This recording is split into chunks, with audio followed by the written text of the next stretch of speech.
the killer living next door. So now I have 27 years in prison and 25 years on parole. Convicted of murder, now retired in sunny Florida, beside the neighbors who have no idea of their past.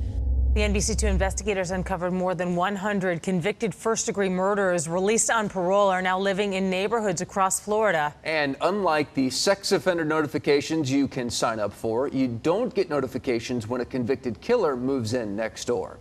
NBC2 investigator Rachel Polanski found out why. Peter, Kelly, here's the simple answer. The state is not required to notify you when a murderer is released. Now, I found there are 6 convicted first-degree murderers on parole in Southwest Florida, 4 in Lee County and 2 in Charlotte. So I went to talk to them. Guard killed.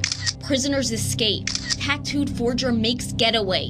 These are headlines from April 1965 when 4 inmates escaped Pine Island Road Camp in Fort Myers, killed a guard, and fled. I got scared and I ran. 3 of the 4 were recaptured within a few hours, but 21-year-old Horace Wingard made it all the way to New Jersey. I got away. I went across the state of Florida in the Everglades. It took me 3 days. Wingard was captured a few months later and sentenced to life in prison for his role in the deadly escape. I found out that they were going to escape when they came around the front of the truck with a dead guy. That's when you found out? That's when I found out. And you were scared?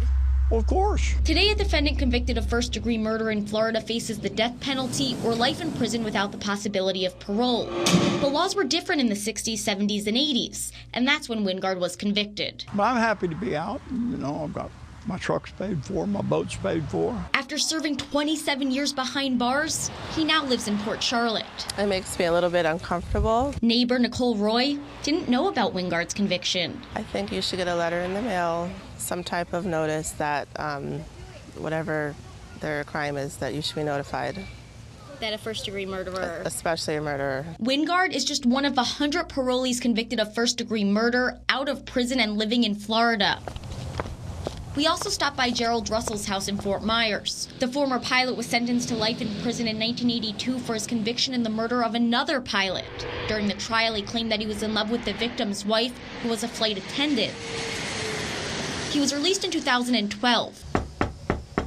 He didn't answer his door, but his neighbor, Jane Stevens, did. People get second chances, and they should be given second chances, but I know when you have children, you just kind of you're just a little extra cautious, I guess. This young mother isn't afraid of her neighbor, but she would have liked law enforcement to notify her about his past. I'm sure that man really regrets his mistake, but, you know, I think in light of that, still, it's nice to know. The NBC2 investigators did some digging, and we learned that the state does not have to notify the community when a murderer is released on parole.